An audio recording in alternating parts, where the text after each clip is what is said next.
प्रभु यीशु मसीह के नाम से सबको जय मसीह की शालोम। मैं आपका दोस्त, आपका भाई पास्टर पंकज एक बार फिर से परमेश्वर का वचन आप लोगों के बीच में लेके आया हूं। जबकि आप इस वचन को हमारे YouTube channel serving people in need of fellowship पे सुन रहे हैं, मैं आपसे विनती करता हूं, अगर अभी तक आपने इस चैनल को सब्सक्राइब नहीं किया है तो कृपा करके कर दीजिए, और साथ ही में बेल बटन है उसको भी दबा दीजिए, ताकि जब भी डेली हम इस पे परमेश्वर का वचन डालते हैं आपको इजीली अवेलेबल हो जाए, और आप इसको शेयर करना मत भूलें। कृपया करके आप जरूर वचन को शेयर करा करें और परमेश्वर की आशीष प्राप्त करें। तो आइए आज के वचन को हम लोग सुनते हैं। हम पढ़ेंगे दूसरा कुरिन्थियों उसका 13 अध्याय उसकी 5 आयत। Second Corinthians chapter 13 verse 5। आइए देखें यहाँ परमेश्वर का वचन क्या कहता है। अपने आप को परखो कि विश्वास में हो कि नहीं।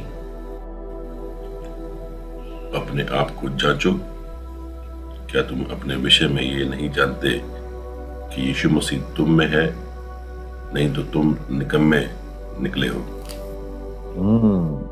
देखिए, ये वचन को जब हम लोग पढ़ते हैं तो बड़ा ही गंभीर, क्या बोलेंगे, बड़ा ही हिला देने वाला वचन है। सुबह जब मैं प्रार्थना में था तो खुदा के आत्मा ने मेरा ध्यान इस वचन की ओर किया। तो जब मैंने इस वचन को पढ़ा तो मैं भी हिल गया। पौलुस यहाँ दूसरा कुरिन्थियों जब लिखता है, और आप जानते हैं दूसरा कुरिन्थियों लिखने का कारण ये है कि कुरिन्थियों की जो कलीसिया है वो पौलुस के द्वारा शुरू हुई, और उसके बाद पौलुस जब अलग जगह पे जाकर खिदमत कर रहा था, सेवा कर रहा था, तो सेवकाई के अंदर यहाँ पर पौलुस जब दोबारा उनसे बातचीत करता है कुरिन्थियों की कलीसिया से, तो हम देखते हैं कुरिन्थियों की कलीसिया अब पौलुस ने जैसे उनको परमेश्वर के वचन में तैयार किया था, अब वैसी कलीसिया नहीं रही। कलीसिया बदल चुकी। कलीसिया का जो तौर तरीका था वो सब चेंज हो चुका था। पौलुस यहां पर कलीसिया से एक सवाल कर रहा है, कहता है अपने आप को परखो कि विश्वास में हो कि नहीं। तो आज ये सवाल हमारे पास आता है जब हम इस वचन को पढ़ते हैं। हमें अपने आप को परखना है, क्या हम विश्वास में हैं या नहीं। बाइबल में आप जब कुरिन्थियों की कलीसिया को देखते हैं, है ना, और भी जहां जहां पौलुस ने कलीसियाओं का निर्माण किया, स्पेशली पौलुस जहां जहां जाता था वहां ग्रीक लोगों में, यूनानी लोगों के अंदर खिदमत करता था और उनके अंदर कलीसियाओं का निर्माण करता था। और वो कलीसियाएं जो हैं वो परमेश्वर के वचन में बढ़ रही थी, लेकिन मैं बताना चाहता हूं वहां पर और भी दूसरे शिक्षक आकर, प्रेरित आकर, प्रॉफिट यानी भविष्यवक्ता आकर अलग अलग शिक्षाओं को उनके बीच में देते थे। तो यहाँ पर जो कुरिन्थियों की कलीसिया है, अब पौलुस को अपना अपोस्टल, प्रेरित, अपना कलीसिया का शुरू करने वाला नहीं मानता है। अब वो क्या करते हैं, वो पौलुस को भूल गए हैं, और कुरिन्थियों की कलीसिया में नए नए उपदेशक, नए नए प्रचारक, नए नए टीचर्स, अपोस्टल्स, प्रॉफिट्स खड़े हो गए हैं, और पौलुस उनसे ये बात पूछ रहा है, कहता है कि तुम विश्वास में हो कि नहीं हो। देखिए, मसीह दौड़ जो है, मसीह जीवन जो है, वो तब तक मसीह में है जब तक हम मसीह की शिक्षाओं में चलते हैं। तो यहां पर जब पौलुस के जीवन को देखते हैं, पौलुस ने अपने जीवन में बहुत ही स्ट्रगल किया, बहुत मेहनत की, और साथ ही साथ मैं आप लोगों को बताना चाहता हूं कि पौलुस ने यहाँ पर जब कुरिन्थियों की कलीसिया को लिख रहा है कुरिन्थियों की जो कलीसिया है उसका जो नमूना है, उसका जो स्ट्रक्चर है, वो सब कुछ बदल चुका है। जैसा उसने तैयार किया था, अब कलीसिया वैसे ही नहीं रही। कलीसिया अपनी मनमानी करने लगी, अपने तरीके से चलने लगी और अपनी मर्जी में, अपनी इच्छाओं को, अपनी डिजायर्स को पूरा करने में लग गई। और पौलुस यहाँ कहता है, अपने आप को परखो कि मैं विश्वास में हूं, अपने आप को परखो कि विश्वास में तुम लोग हो कि नहीं। फिर कहता अपने आप को जांचो, क्या तुम अपने विषय में ये नहीं जानते कि यीशु तुम में है, नहीं तो तुम जांच में निकम्मे हो। तो आज पहली बात हमें जांचना है, क्या हम विश्वास में हैं, और दूसरी बात हमें जांचना है, क्या हम में मसीह यीशु है या नहीं है। देखिए, कुछ आयतों को और देखते हैं, और वो आयतें हमें बताएंगी, हमारी मदद करेंगी कि हम मसीह में हैं या नहीं है ना। तो आइए कुछ आयतों को हम देखें। हम पढ़ेंगे 2 तिमोथी उसका 4 अध्याय उसकी 1 से लेकर 4 तक।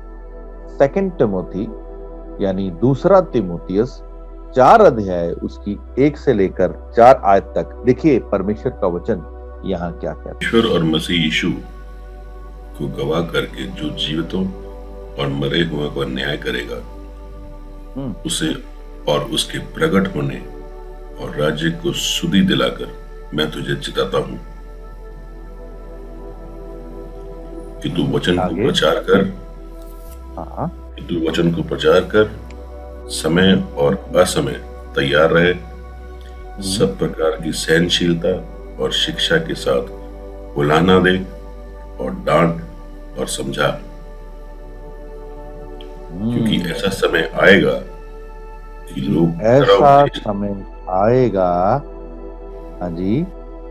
कि लोग खरा उपदेश ना सह सकेंगे और कानों की खुजली के कारण अपनी अभिलाषाओं के अनुसार अपने लिए बहुतेरे उपदेशक बटोर लेंगे।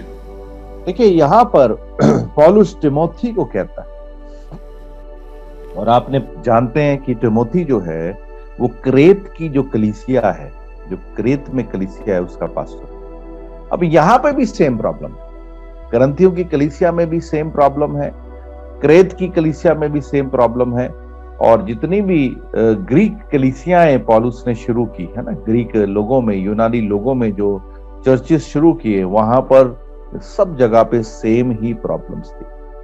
तो यहाँ पर भी पौलुस तिमोथी को कहता है कि तू क्या कर, तू वचन का प्रचार कर, तुझे डरने की जरूरत नहीं, तुझे घबराने की जरूरत नहीं है, तू सच्चाई का प्रचार कर। और कहता है कि तू वचन का प्रचार कर, समय और असमय तैयार रहे, यानी कि हमेशा खुदा के वचन के लिए तैयार रहे। उसके बाद कहता है सब प्रकार की सहनशीलता और शिक्षा के साथ उलाहना दे। सहनशीलता भी रख, और जहां उलाहना देनी है, उलाहना का मतलब होता है ताना मारना, पंजाबी विच मैना मारना, तो ताना भी मार उनको कि तुम लोग क्या कर रहे हो, क्या जीवन जी रहे हो। और कहता तूने डांट और समझा। क्यों डांट और समझा? क्योंकि ऐसा समय आएगा जब लोग खरा उपदेश ना सह सके। देखिए आज अगर आप हमारे कलीसियाओं का हाल देखें, हम लोग चलो विदेश की बात नहीं करते, अगर हम लोग इंडिया की बात करते हैं या पाकिस्तान की बात करते हैं, या अगर हम फॉरेन के अंदर अमेरिका में, ऑस्ट्रेलिया में, यूके के अंदर अगर हम अपनी पंजाबी कलीसियाओं की बात करें, इंडियन कलीसियाओं की बात करें, तो वहां पर आप एक चीज को देखेंगे कि लोग आज खरा उपदेश सुनना पसंद नहीं करते। जहां पे चिन्ह चमत्कार हैं, जहां पे आपकी डिजायर्स को पूरा करने के लिए प्रचार हो रहा है ना, कहा जाता है कि चीनी से भरा हुआ प्रचार, क्या बोलेंगे, स्वीट कॉटिंग जो प्रीचिंग है ना, मीठा प्रचार जो है, लोग उसे ज्यादा पसंद करते हैं। अगर आज पास्टर किसी को वचन से कुछ बात डांट दे, समझा दे, तो अगले दिन ही वो चर्च छोड़कर दूसरी जगह भाग जाते हैं। दूसरी जगह कहाँ जाते हैं? जहाँ पे उनके मन पसंद प्रचार हो रहे, उनकी चंगाई के लिए, उनके फायदे के लिए प्रचार हो रहे। तो सेम चीज जो है यहाँ पर भी चलती है। हम जब तिमोथी को देखते हैं, पौलुस जब तिमोथी से बात कर रहा है तो सेम प्रॉब्लम यहाँ भी है। और यहाँ पे पौलुस उसको कह रहा है कि तू डांट और समझा, तुझे डरने की जरूरत नहीं है, तो परमेश्वर का सच्चा प्रचार कर। और फिर क्या बोलता है, 3 आयत देख रहे हैं हम लोग, 2 तीमुथियुस 4 की 3 आयत देखते हैं क्या कहता है, क्या कहता है वो आगे। क्योंकि ऐसा समय आएगा कि लोग खरा उपदेश ना सह सकेंगे, आगे, और कानों की खुजली के कारण अपनी अभिलाषाओं के अनुसार अपने लिए बहुतेरे उपदेशक बटोर लेंगे। बहुतेरे उपदेशकों को क्या कर लेंगे, अपनी कानों की खुजली के अनुसार बहुतेरे प्रचारकों को क्या करेंगे, बटोर लेंगे। आगे, अपने कान सत्य से फेरकर कथा कहानियों पर लगाएंगे। अपने कान को क्या करेंगे, सत्य से फेर कर कथा कहानियों की ओर लगाएंगे। अब देखिए आज भीड़ कहाँ है जहां पे कथा कहानियां सुनाई जाती है, जहां पे चंगाइयां, जहां पे भविष्यवाणियां, जहां पे चिन्ह चमत्कार हैं, वहां लोगों की भीड़ है। लेकिन जो खरा उपदेश दे रहा है वहां पर भीड़ नहीं। खरा उपदेश देने वाला जो है उसको लोग पसंद नहीं करते, उस पास्टर को, उस प्रचारक को लोग पसंद नहीं करते। आप जानते हैं यूहन्ना बपतिस्मा देने वाला खरा उपदेश देता था, ना वो चिन्ह चमत्कार उसके द्वारा प्रकट होते थे, ना वो किसी के लिए भविष्यवाणी करता था, ना किसी के लिए उसने चंगाई करी।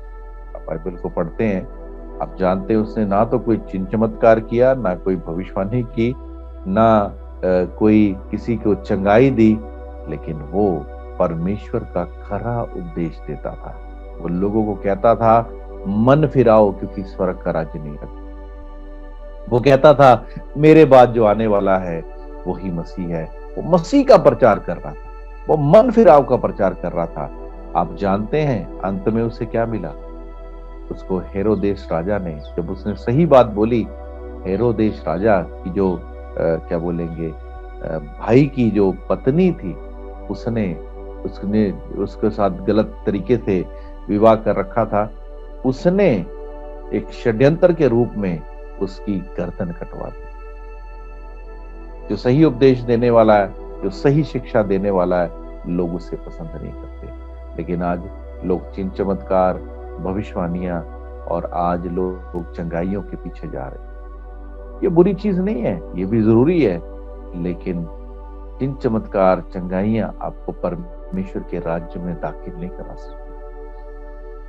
खरा उपदेश, खरी शिक्षा, खरा परमेश्वर का वचन ही आपको परमेश्वर के राज्य में लेके जा सकता है। सो पौलुस यहाँ तिमोथी को कह रहा है, डर मत, खरा उपदेश दे, क्योंकि समय आज आ रहा है। लोग अपना ध्यान कथा कहानियों पर, चिन्ह चमत्कारों पर, जहां पे भीड़ होगी वहां लगाएंगे, लेकिन जो खरी शिक्षा देने वाला है वहां पर लोग आना पसंद नहीं करते। तो कहते यहाँ पे तो कोई लोग आते ही नहीं है। लेकिन याद रखिएगा, जो खरा उपदेश देने वाला है उसके पास जितने लोग जो है वो खरी शिक्षा को ले रहे हैं, सही शिक्षा में चल रहे हैं, वही परमेश्वर की बादशाहत में जाएंगे, बाकी लोग यही रह जाएंगे। देखिए 1 तिमोथी 4 की 1 आयत देखना चाहता हूं, क्या लिखा है, अब पढ़ेंगे। 1 तिमोथियुस 4 अध्याय उसकी 1 आयत देखेंगे, क्या कहता है, पढ़ेंगे। परंतु आत्मा स्पष्टता से कहता है कि आने वाले समयों में कितने लोग भरमाने वाली आत्माओं और दुष्ट आत्माओं की शिक्षाओं पर मन लगाकर विश्वास से बहक जाएंगे। देखो क्या कहता है, सुनिएगा ध्यान से इस वचन को। परंतु आत्मा स्पष्टता से कहता है ना। स्पष्टता का मतलब क्या है, क्लियरली, साफ साफ कहता है कि आने वाले समयों में, कौन सा समय, जो चल रहा है, इसी समय की बात कर रहा है।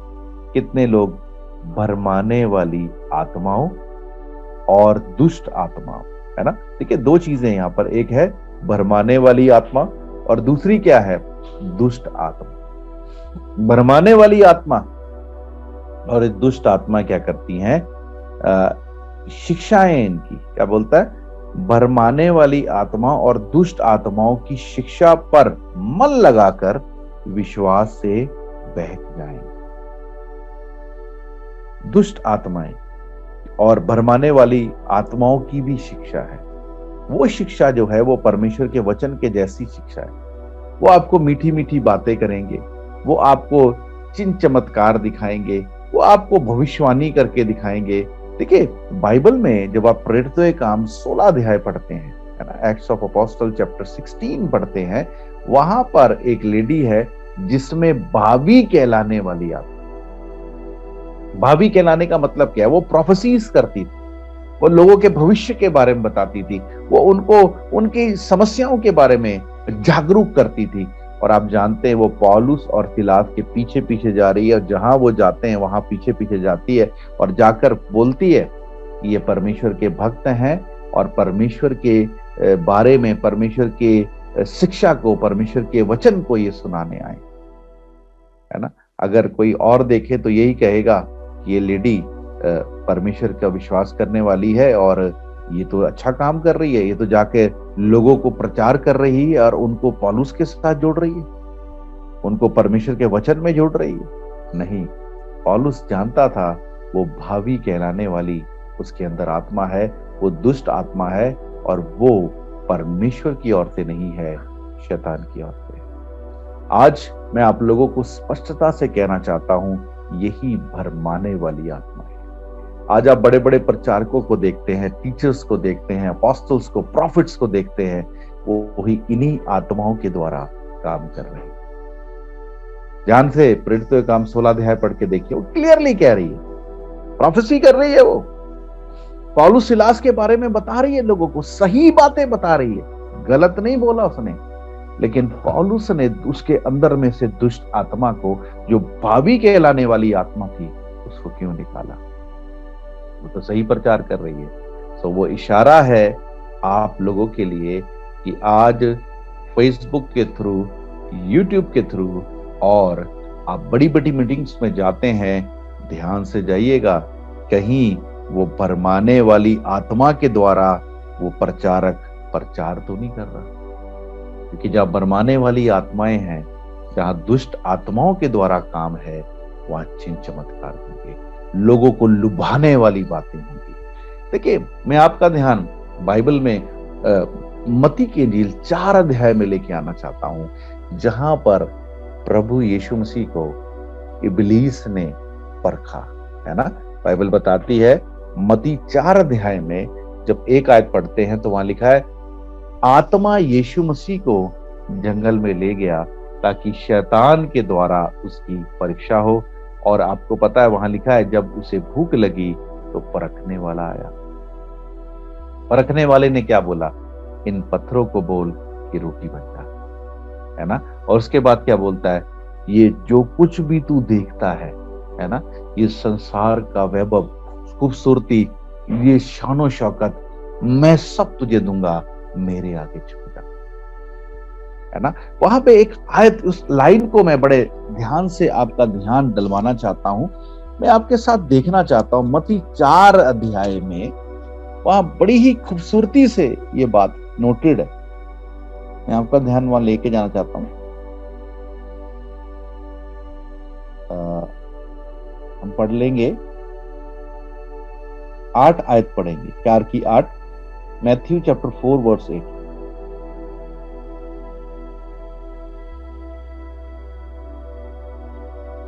देखिए क्या लिखा है यहाँ पे, बड़े ही ध्यान से इस वचन को देखिए। बहुत ही इंपॉर्टेंट चीज है आज पवित्र आत्मा के द्वारा प्रभु आप लोगों को दे रहा है, परमेश्वर ने मेरे मन में डाला। देखिए यहाँ पर इस आयत को देखें, मैं आपका ध्यान इस आयत की ओर लेके जाना चाहता हूँ, पढ़ेंगे। फिर शैतान उसे एक बहुत ऊंचे पहाड़ पर ले गया और सारे जगत के राज्य और उसका विभव दिखाकर उससे कहा, यदि तू गिरकर मुझे प्रणाम करे तो मैं ये सब कुछ तुझे दे दूंगा। मैं सब कुछ तुझे दे दूंगा। देखिए लूका 4 अध्याय जब उसकी 5 आयता पढ़ते हैं, यहाँ पर देखिए यहाँ पर क्या लिखा है, लूक चैप्टर 4 वर्स 5, यहाँ पर क्या लिखा है मैं आपके साथ देखना चाहता हूँ।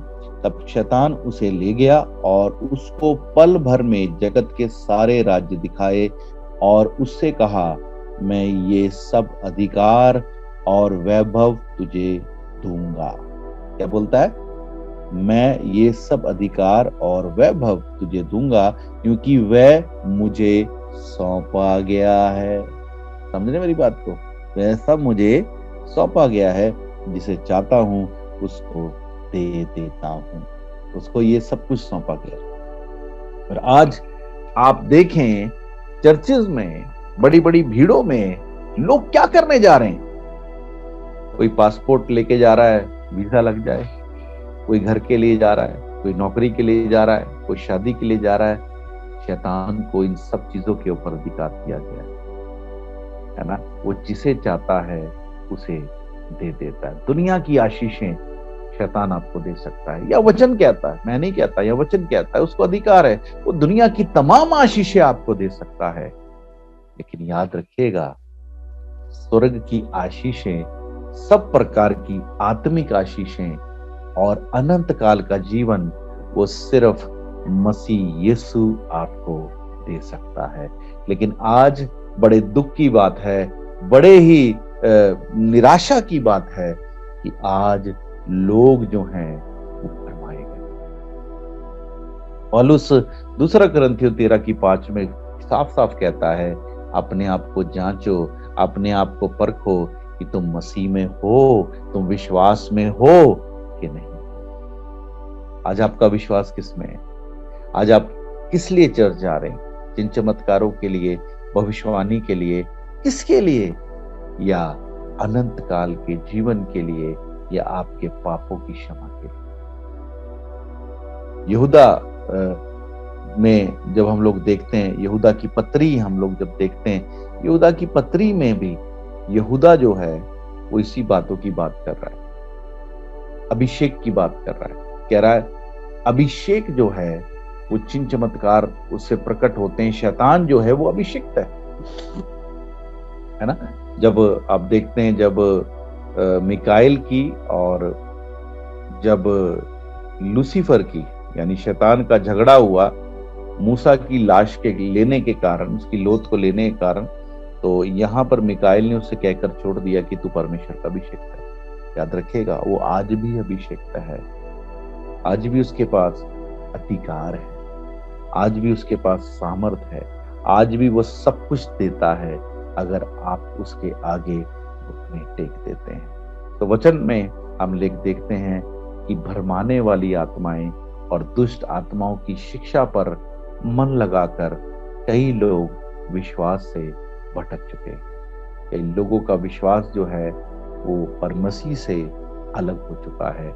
वो सोचते तो हैं कि हम सही जगह जा रहे, सही जगह में हैं, हम सही परमेश्वर के दास से वचन सुन रहे हैं, हम चिन्ह चमत्कारों को उसके द्वारा होते देखते हैं, हम लंगड़ों को चलते देखते हैं, हम अंधों को हील होते देखते हैं, हम भविष्यवाणियों को पूरा होते देखते हैं।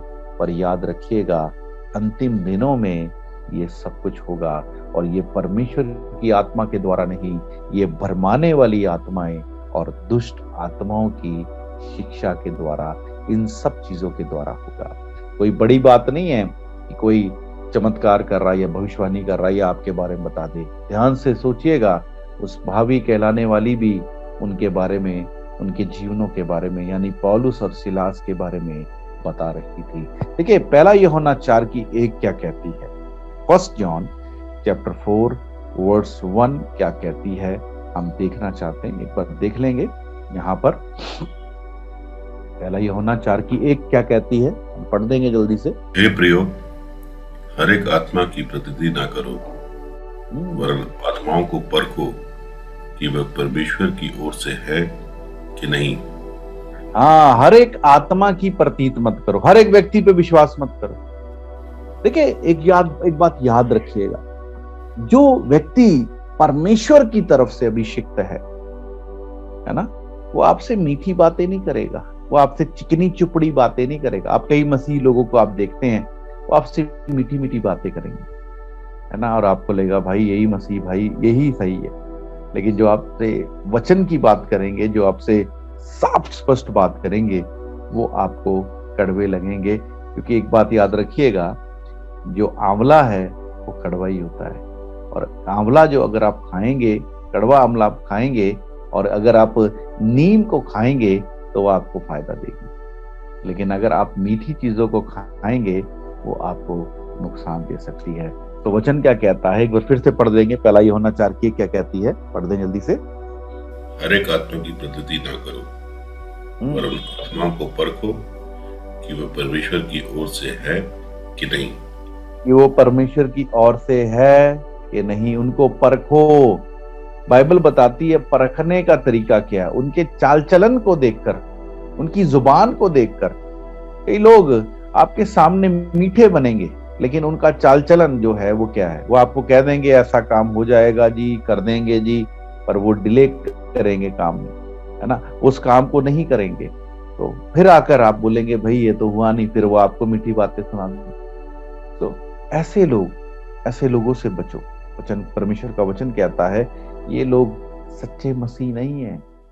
इन लोगों ने भेड़िए हैं, और उन्होंने भेड़ियों ने भेड़ की खाल को पहना हुआ है। इन चमत्कार करना, मीठी मीठी बातें करना, ये सब शैतान के तौर तरीके हैं, याद रखिएगा। देखिए दूसरा कुरिन्थियों 11 अध्याय उसकी 13 से लेकर 15 तक देखते हैं। 2 Corinthians chapter 11 verse 13 to 15 क्या कहती है, हम लोग देखें। ऐसे लोग झूठे प्रेरित और छल से काम करने वाले और मसीह के प्रेरितों का रूप धारने वाले हैं।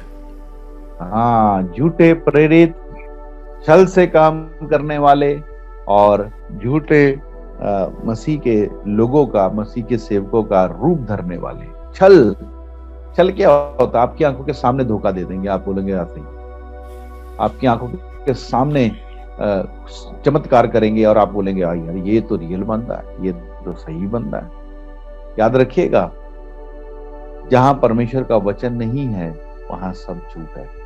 जहां परमेश्वर का सही वचन नहीं है वहां झूठ है। आगे पढ़ के देखिए क्या कहता है वो। और ये कुछ अचंभे की बात नहीं, क्योंकि शैतान आप भी ज्योतिर्मय स्वर्गदूत का रूप धारण करता है। आगे। सो यदि उसके सेवक भी धर्म के सेवकों का सा रूप धरे तो कुछ बड़ी बात नहीं, परंतु उनका अंत उनके कामों के अनुसार होगा। क्या कहता है वचन, कहता कोई हैरानगी की बात नहीं है। कहता शैतान भी ज्योतिमय स्वर्गदूत बनकर आपके सामने आ सकता है, और उनके उसके सेवक जो हैं वो भी ऐसा रूप धरकर आपके सामने आ सकते हैं। कोई हैरानगी वाली बात नहीं है। कुरिन्थियों की कलीसिया को पौलुस कहता है जहां झूठे प्रेरित, झूठे शिक्षक आ गए। तो याद रखिएगा और देखिएगा, जैसे दूसरा कुरिन्थियों में 13:5 में पौलुस कहता है अपने आप को जांचो कि आप विश्वास में हो कि नहीं, क्या तुम्हारे अंदर मसीह है या नहीं है। अगर मसीह नहीं है तो तुम निकम्मे ठहरो। आज लोग जिन चमत्कारों को, आज लोग आशीषों को देखकर, है ना, लोग कहते हैं जी मैनू ते गड्डी मिल गई जी, मेरा तो वीजा लग गया जी, मैनू तो घर मिल गया, तो मैनू तो ये आशीष मिल गई, मेरे तो वो आशीष मिल गई। उस आशीषों को देखकर वो सोचते हैं कि परमेश्वर उनके साथ रहता है, यानी कि परमेश्वर उनसे खुश है। लेकिन यहाँ पर जब हम लोगों ने लूका 4 अध्याय में देखा तो वहां शैतान क्या कहता है, ये सब कुछ मुझे दिया गया है, दुनिया का सारी धन दौलत, सब चीजें का अधिकार मेरे पास है, मैं जिसको चाहूं उसको दे देता हूं। आज मसीह लोग चर्चिस तो जा रहे हैं, आज मसीह लोग प्रचार तो सुन रहे, प्रार्थना भी कर रहे, रोजा भी रख रहे, दशवांश भी दे रहे, पर किसको क्या कर रहे हैं? वो जिन चमत्कारों को देख रहे हैं, भविष्यवाणियों को विश्वास कर रहे हैं। भविष्यवाणी होती है, पूरी भी हो जाती है, पर परमेश्वर की तरफ से नहीं है, याद रखिएगा। और भविष्यवाणी परमेश्वर की तरफ से नहीं है। पुराने नियम में जब आप प्रेरित क्या बोलेंगे, नबियों को देखते हैं, भविष्यवक्ताओं को, प्रॉफिट्स को देखते हैं, वो आते थे, वो भविष्यवाणी करते थे, वो इंडिविजुअल अकेले लोगों के लिए व्यक्तिगत तौर पर भविष्यवाणी नहीं करते थे, वो पूरे नेशंस के लिए या कोई कम्युनिटी के लिए या समूह के लिए या राजा के लिए, है ना।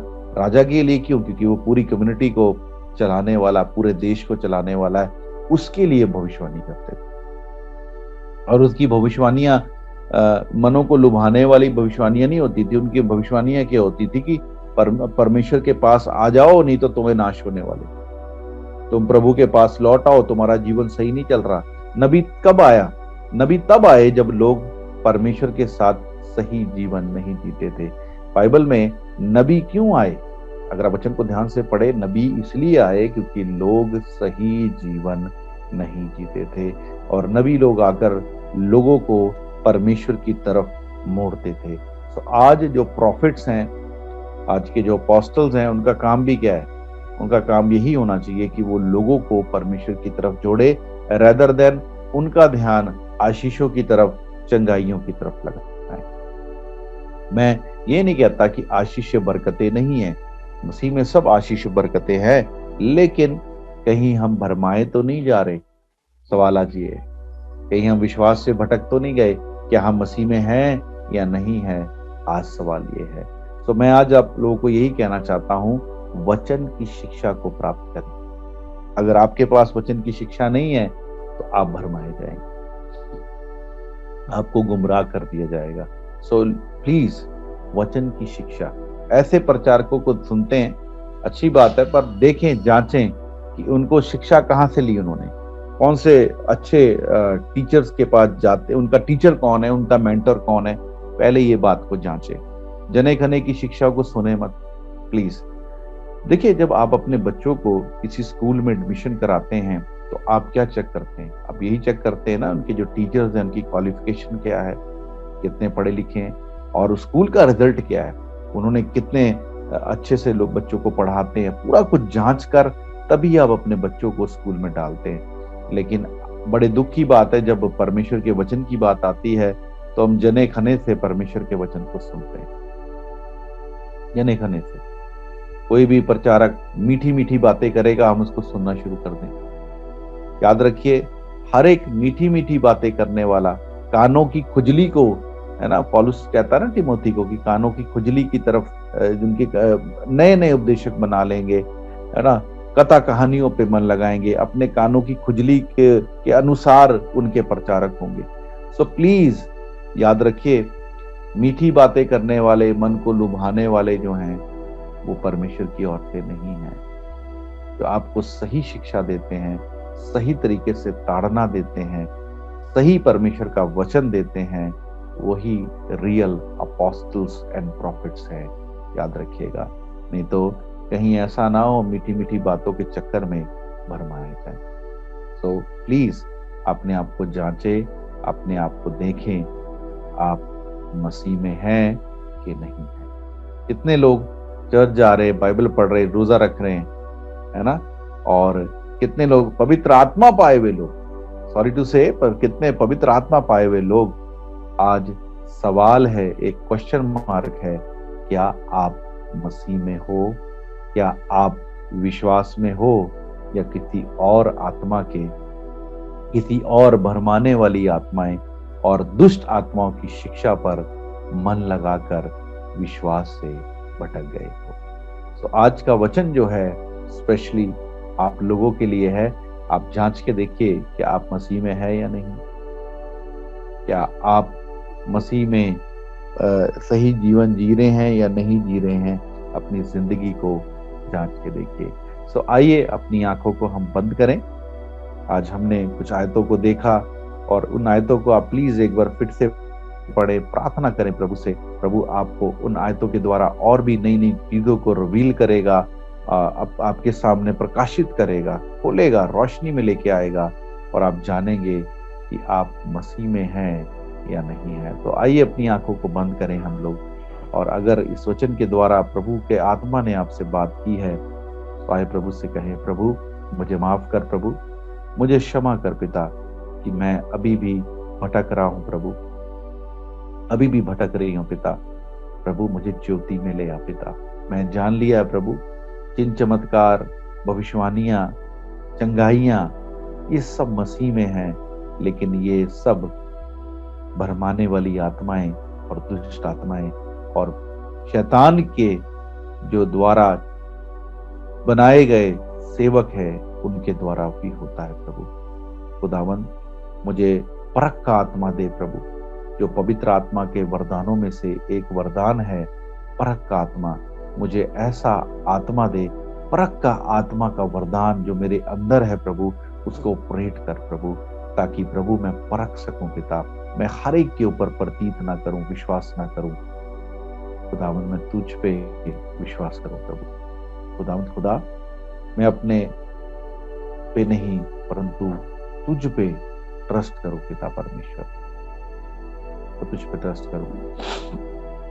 पवित्र आत्मा मुझे बताएं प्रभु, मेरे जीवन को सही करें प्रभु, तेरे वचन में मेरे जीवन को बनाएं, ना कि मैं चिन्ह चमत्कारों में, भविष्यवाणियों के अंदर, परंतु तेरे वचन में अपनी जिंदगी को बनाऊं पिता, क्योंकि तेरे वचन में ही जीवन है प्रभु, तेरे वचन में ही छुटकारा है, तेरे वचन में ही सब प्रकार की आत्मिक आशीषें हैं, और तेरा वचन खुदावंद यीशु है। प्रभु मुझ पे दया कर, मुझ पे रहम कर प्रभु, यीशु के नाम से आमीन।